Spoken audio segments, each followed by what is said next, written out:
Yes sir, we live. Welcome back, man, to the Golden Goose DFS show. I am your host, Chandler Blakely, aka Goose, here today bringing you another edition of my starting five for DraftKings and FanDuel, alright? But before we get into that, man, y'all know what it is. We got the lineup review with my best lineup from the previous slate, man. We're gonna get that breakdown going for y'all. But while I got it going, man, y'all hit the subscribe button, hit the like button, turn the notification bell on for your boy, man, so you can be here rocking with us every day whenever the video drops, alright? Got my best lineup pulled up, man. Very solid night for us last night, man. My best lineup, man. We came in sixth place in the $12 single entry, man. Won 250 right here. Very solid, okay night, man. We'll definitely take that. Like to get back on the winning track here. My best lineup put up 329, man. Right, like I said, came in sixth place in the $12 single entry. So just yesterday's slate, man, it was so much value. I knew it was gonna be a stars and scrubs bill by most of the field, man. It was so much value, tons of pay up options. I knew it was gonna be a stars and scrub bill. My issue with that was I didn't really like a lot of the pay up options. Westbrook was my favorite pay up option. Outside of that, Luka, Jokic, Embiid, things, the other pay up options I wasn't really comfortable with, man. I didn't. Luka just hasn't been giving us ceiling performances this year. It's been a while since he had a monster performance. I felt like Jokic was in a tough matchup. Miami's been playing very well defensive lately. I didn't like his matchup too much.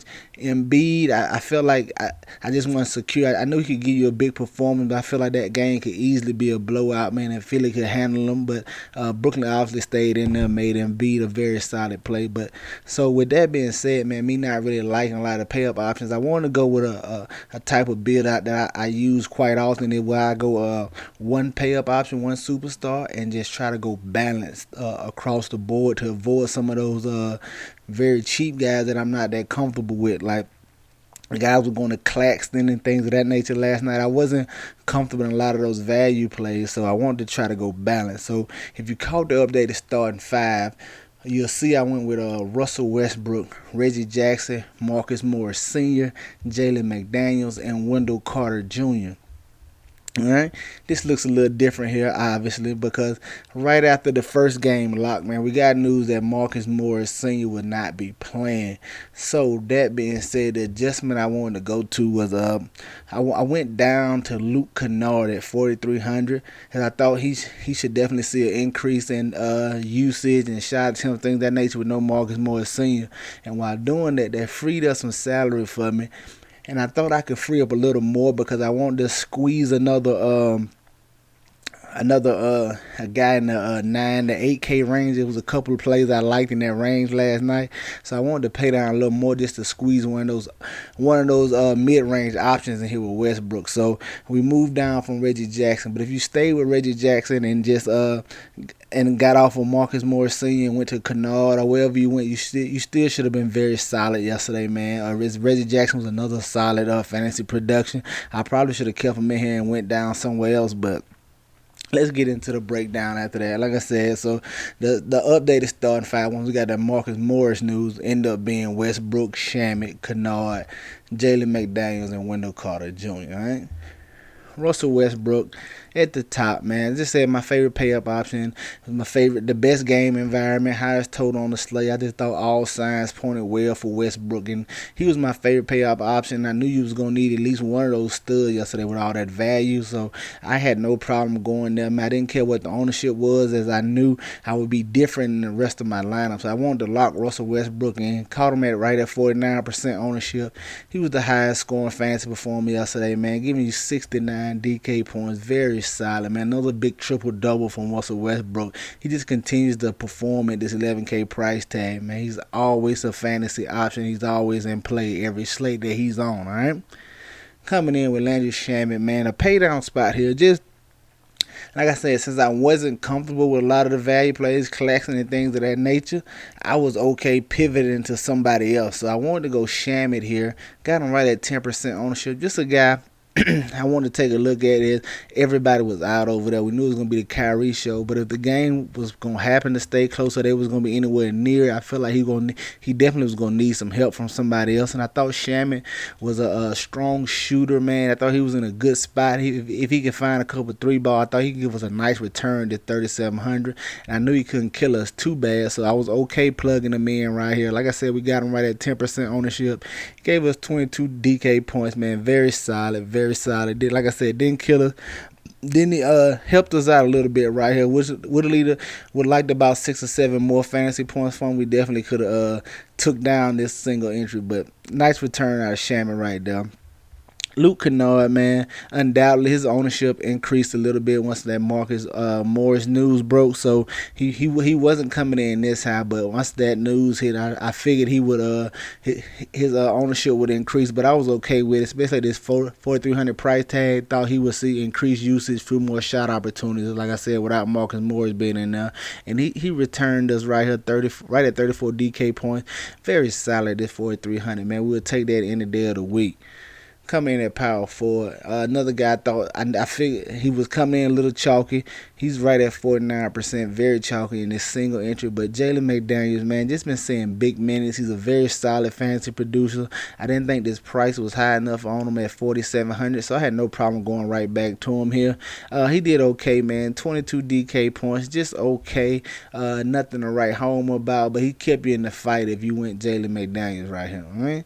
And the last piece of my updated starting five was Wendell Carter Jr. Once that Mo Bamba news hit, I thought that just solidified some extra minute for him. And Wendell Carter Jr. had been playing very well down there in Orlando. His only downside was him and Mo Bamba splitting minutes down there, but he was being very solid. And we knew that Bamba being out, that should catapult him into 30-plus minute territory, and he rewarded us right here for our efforts. Got him at 9% ownership, man. He gave us a very solid 47 DK points, man. At this 6K price tag, at this low ownership, I just thought for sure he would. I knew he would be low on. I didn't think he would be single digits once that Bomber news broke, but we'll definitely take that fantasy production. All right, round out the lineup, man.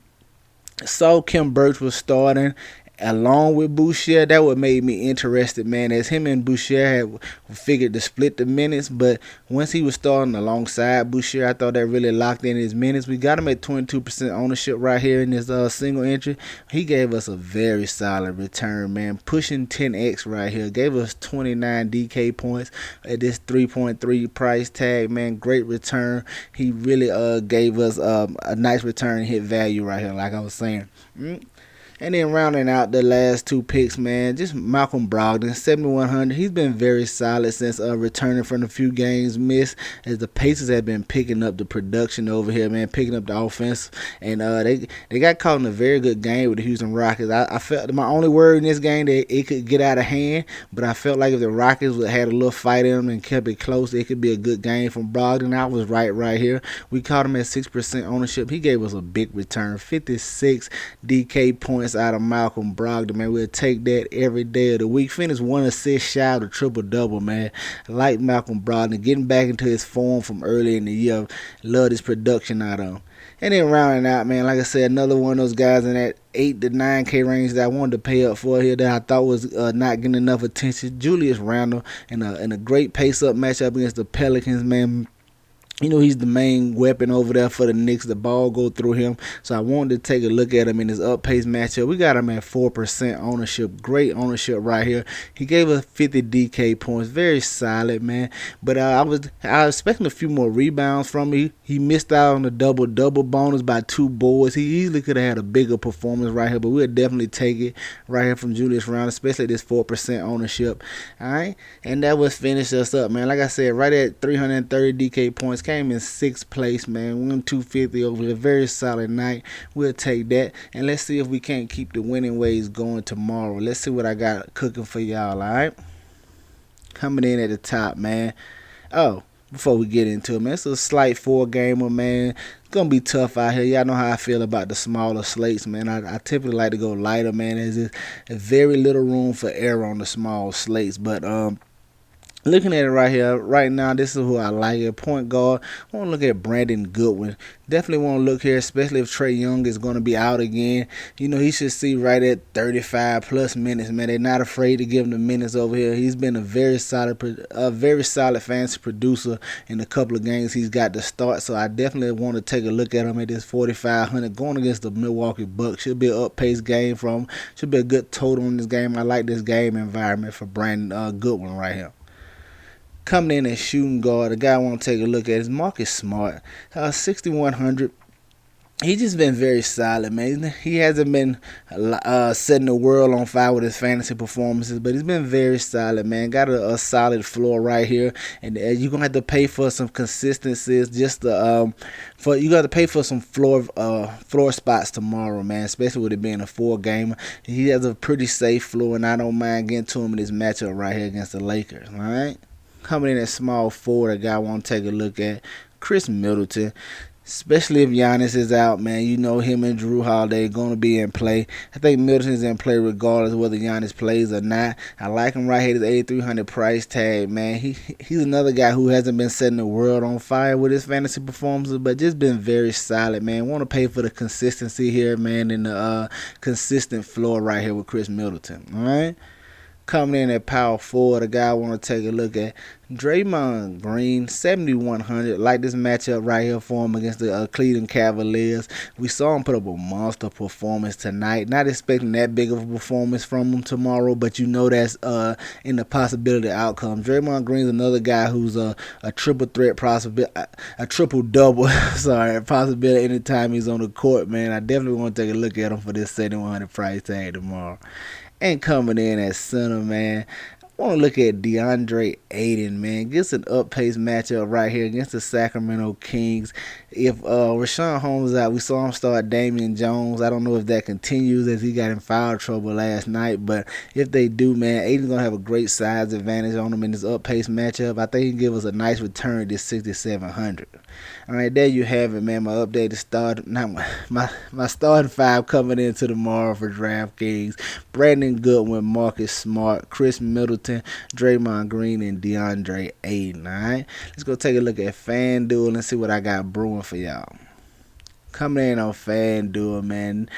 Brandon Goodwin, staying with my guy right here, the point guard, 3,700 over here. Still very, very too cheap over here on FanDuel, especially if Trae Young is out. You're going to want to lock Brandon Goodwin in. Don't worry about the ownership tomorrow. Try to get different somewhere else. All right? Come in as shooting guard. I like Mr. Tyrese Halliburton.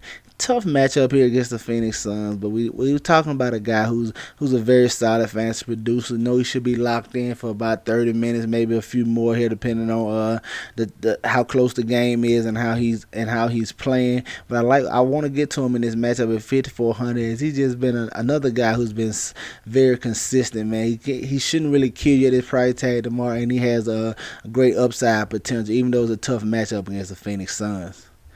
Coming in at small forward, want to stay with Chris Middleton, $7,800 over here. Love this price tag. Getting him at $8K over here on FanDuel. Like I said, he should be in prime position to give you a good return right here. Whether Giannis plays or not, I like getting to Chris Middleton tomorrow.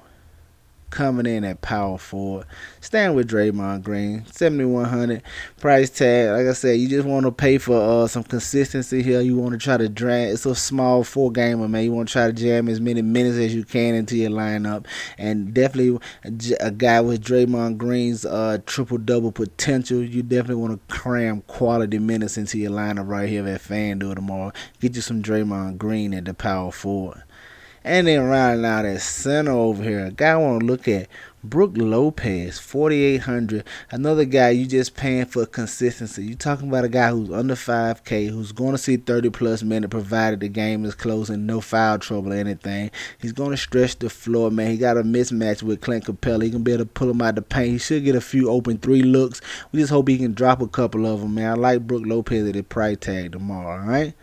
There you have it, man. My starting five for FanDuel tomorrow: Brandon Goodwin, Tyrese Halliburton, Chris Middleton, Draymond Green, and Brook Lopez. Man, get you some exposure to these guys. Get them in your player pool.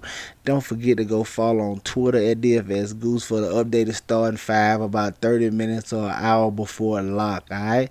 It's gonna do it for us here today. Y'all know the motto: chances make champions. Y'all green up. I'll see y'all tomorrow. Alright? Let's go.